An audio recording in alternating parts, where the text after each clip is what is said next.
اللهم صل وسلم على النبي الأمي وعليه وسلم تسليما صلاة وسلاما عليك يا ابن الحسن والحسين وعلى آلك وأصحابك يا ابن الثقلين.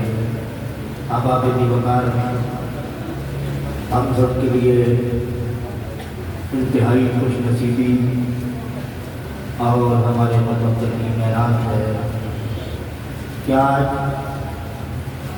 ہماری اس مسجد کو رونق بخشی آل نبی اولاد علی جگر گوش حضور مفکر اسلام مفسر قرآن اور زیغم حیدر کرات اور امام محبان آل بیت رسول میری مراد گل گلشن زہرا بطول حضور مفکر اسلام پیر سید ریاض حسین شاہ صاحب دامت برکاتکم القدسی آپ کی جگر گوشہ آل نبی اولاد علی گل گلشن زہرا بطول پیر طریقت رہبر شریعت حضور قبلہ پیر سید فیصل ریاض حسین شاہ صاحب دامت برکاتکم القدسی آپ نے اس مسجد کو رونق بخشی اور ہم سب کے لیے انتہائی خوش نصیبی ہے کہ رسول اللہ کے شہزادے نے یہاں ہمارے اس علاقے کو اپنے قدوم مہمان نواز سے سرفراز فرمایا. میں اپنی جانب سے انتظامیہ کی جانب سے اور اپنے برادر مکرم خطیب اہل سنت حضرت علامہ منہاج فاروق نقشبندی صاحب کی جانب سے آپ کو دل کی عطا گہرائیوں سے خوش آمدید کہتا ہوں. احباب دیوبند، یہ معمولی خوش بختی نہیں ہوتی کہ رسول اللہ کی اولاد کا کسی بند میں جلوہ گر ہونا، کسی علاقے کو اپنے مہربانیوں سے نواز دینا. مفسرین نے بات کی ہے کہ ما کان اللہ نے جو عذبہم عن رفیع کے تحت حضرت بندہ نواز گیسو برار رحمت اللہ تعالیٰ علیہ جیسی شخصیت نے کہ اس وقت رحمت کونین صلی اللہ علیہ وآلہ وسلم اپنی ظاہری حیات میں زمانے کو اپنے انوار و تجلیات سے نواز رہے تھے تو اللہ نے فرمایا کہ اے معبود، اللہ اس قوم کو عذاب نہیں دے سکتا کہ آپ جس میں موجود ہوں. حضرت بندہ نواز گیسو برار رحمت اللہ علیہ فرماتے ہیں کہ اسی طرح آج رسول اللہ صلی اللہ علیہ وآلہ وسلم کی اولاد کی موجودگی یہ اس بات کی دلیل ہے کہ امت کو اجتماعی عذاب نہیں آ رہا. اس لیے نہیں آ رہا کہ آج رسول اللہ کے جگر کے ٹکڑے حضور کی اولاد موجود ہیں.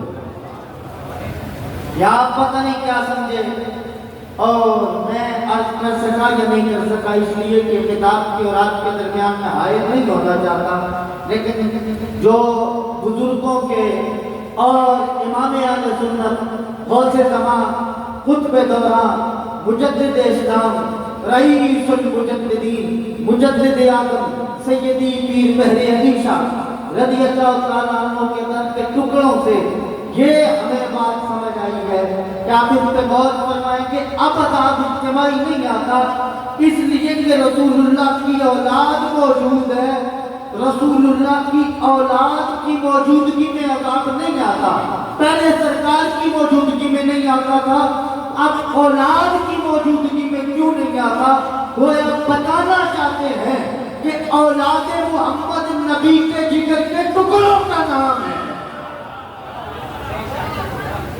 اولاد رسول اللہ کے جگر کے ٹکڑوں کا نام ہے. اور الفرا تو صرف النبی ہے. اور سیدی سرکار مہر علی رضی اللہ تعالیٰ عنہ سے کسی نے پوچھا ہم اولاد محمد کے پیچھے چلتے کیوں ہیں؟ کسی نے پوچھا وجہ کیا ہے؟ آپ کوئی آیت بتائیں، کوئی نص بتائیں کہ جس نص سے رسول اللہ کی اولاد کی تعظیم ثابت ہو. جو بندہ جس کے ٹکڑے کھاتا ہے اس کے گن گاتا ہے. ہم نے مہر علی سرکار کے ٹکڑے کھائے اور ان کے گن گانا ہمارا فرض بنتا ہے. اور یہ صرف ہماری عقیدت نہیں ہے، کائنات کے ہر طبقے میں جس شخصیت کو اپنا امام مانا وہ مہر علی کی ذات والا ہے، وہ سیدی سرکار مہر علی. اب آپ سے سوال ہوا اور یقین مانے پتہ ہے حیران کہتے ہیں کہ کیا بات ہے کہ سرکار پیر مہر علی شاہ صاحب سے کوئی سوال و جواب دیتے ہیں. ہم حیران رہتے ہیں. قبلہ مفتی صاحب میں بڑا حیران اس پہ سوچ کے سیدی کل سرکار نے فرمایا تھا کن فیکون، جب رب فرمایا عظیم بولے آتے. اور جب آپ میرات العرفان کو دیکھتے ہیں تو پیر مہر علی شاہ صاحب فرماتے ہیں کن فیکون تا کل دی گل ہے اسا اگے قریب لگائے. کن فیکون تا کل دی گل ہے اسا اگے قریب لگائی. یہ کن فیکون سے آگے کی خبریں بھی یہ کس سے پڑھی ہیں؟ سوال تو یہ پیدا ہوتا ہے. حضرت قبلہ مفتی صاحب نے مفکر اسلام، مفسر قرآن، رسول اللہ کے شہزادے سیدی پیر سید ریاض حسین شاہ جی سے پڑھا تو یہ اپنے ادارے کی سند بتاتے ہیں. میں نے ادارہ تعلیمات اسلامیہ میں ریاض شاہ صاحب سے پڑھا ہے. میں نے دربار عالیہ گولڑا شریف میں دورہ کیا. میں اپنے ادارے کی سند بتاؤں گا، گولڑا شریف سے پڑھا. تنظیم المدارس والا بتائے گا تنظیم المدارس سے پاس کیا. دارالعلوم دیوبند کا فارغ التحصیل اپنے ادارے کی خبر بتائے گا. لیکن ہم محدود ہو کے اتنا نہیں کہہ سکتے. اب مہر علی سرکار یہ معمولی سی بات نہیں، علماء توجہ دیں گے. کن فیکون تقاضی کر لے اسا اگے قریب لگائی. حضور یہ کن فیکون سے آگے کی خبریں کس سے پڑھی ہیں؟ ہر ایک اپنے ادارے کی سند بتاتا ہے فلاں سے پڑھا. آپ اپنی سند بتائیے. سیدی مہر علی سرکار اپنی سند بتاتے ہوئے فرماتے ہیں مجھ سے سند کے بارے میں قرار کرنے والوں تاج آفتاب خبر ہے اسباب علوم دل دل کا نب مہریا شاہ حیدر کرارم.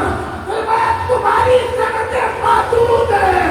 ہم نے کس دروازے سے کس مدرسے سے پڑھا اس مدرسے کے معتمد المدرس کا نام باب مدینۃ العلم حیدر کرار یعقوب المسلمین علی ابن ابی طالب کی ذات والا دیوان.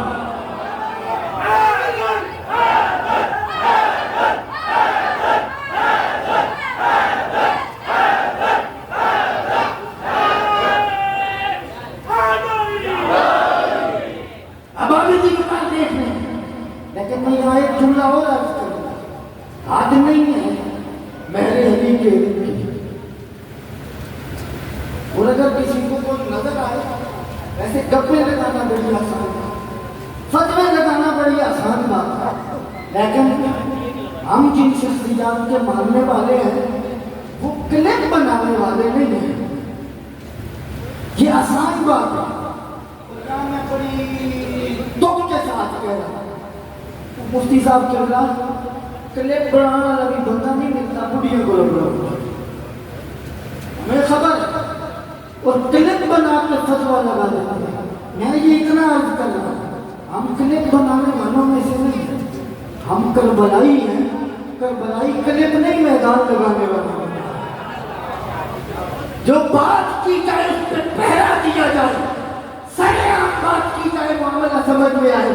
اگر کسی کو مہر علی کے علم کی حد پتہ ہے تو اپنی سند کو لے کے آ کے صرف حیات المسیح کے نام سے 100 صفحے کی کتاب ہے حد کر کے دکھا دے، ہم سمجھیں گے کہ وہ مہر علی کو سمجھا ہے.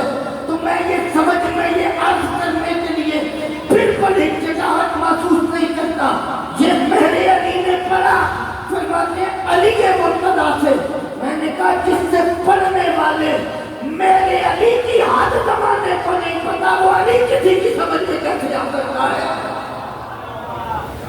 وہ علی کسی کی. یہاں مجمع میں ماشاءاللہ آپ دیکھ رہے ہیں کہ رسول اللہ کے شہزادوں کے سننے کے لیے زیارت کے لیے جس طرح یہ آپ کا عوام کا مجمع ہے اسی طرح آل محمد کے چاہنے والی خواتین کا بھی ایک بڑی تعداد ہے جو رسول اللہ کے شہزادے کی زیارت کے لیے، ورنہ میلاد ہمیشہ ہوتا رہتا ہے، میرے کو ملائسب نہیں آتی، لیکن یہ پتہ چلتا ہے کہ کہیں امام علی رضا جب گئے تھے دمشق میں تو اس وقت امام علی رضا کی زیارت کے لیے بھی زمانہ جمع ہو گیا۔ میں بہت زیادہ آگے بڑھ رہا ہوں، لیکن یاد رکھیں اپنے تعلق رسول اللہ کی اولاد سے مضبوط رکھیں، اپنے تعلق رسول اللہ کی اولاد سے مضبوط رکھیں۔ وہ شخص کبھی بے ایمان نہیں ہو سکتا جس کے دل میں رسول اللہ کی اولاد کا پیار ہو۔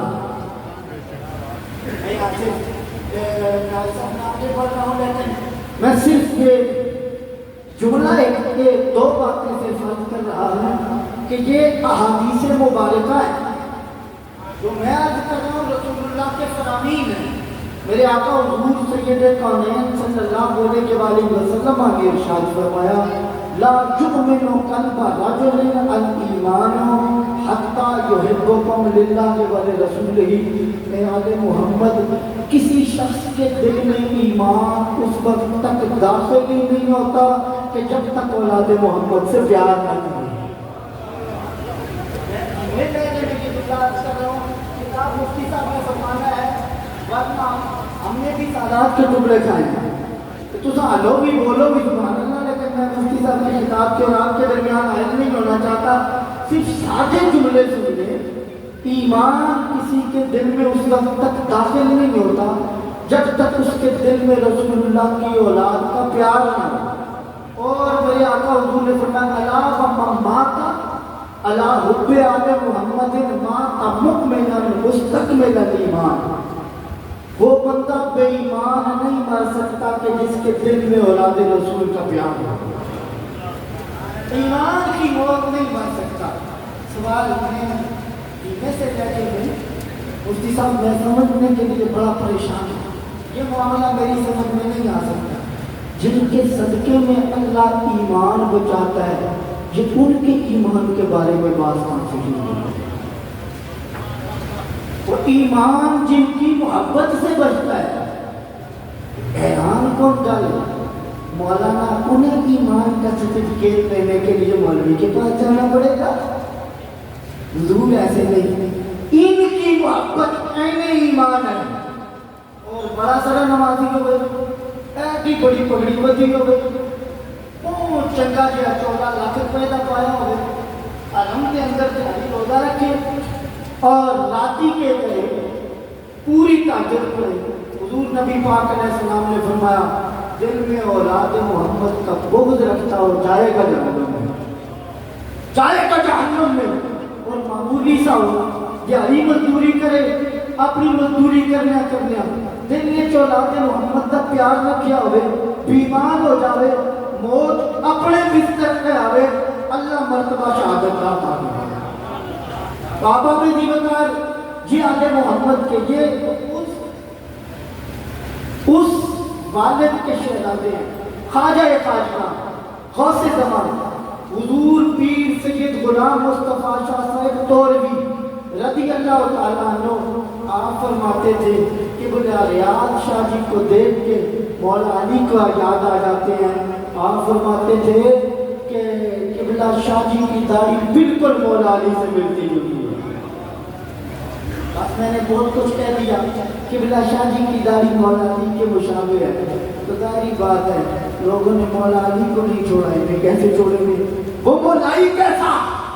تو احباب جیوکار خوش نصیبی ہے ہمارے نزدیک اس باپ کا، اس مرد مجاہد کا، اس کربلائیوں کے امام کا شہزادہ موجود ہے۔ آپ کی موجودگی میں میں دعوت خطاب دینے جا رہا ہوں، آپ کی ہی درگاہ سے فیض پانے والے، رسول اللہ کی اولاد سے پیار کرنے والے استاد العلماء خطیب اہل سنت حضرت علامہ پروفیسر مفتی رضوان انجم صاحب آپ اپنے مواعظ حسنہ سے ہمارے قلوب و ذہن کو منور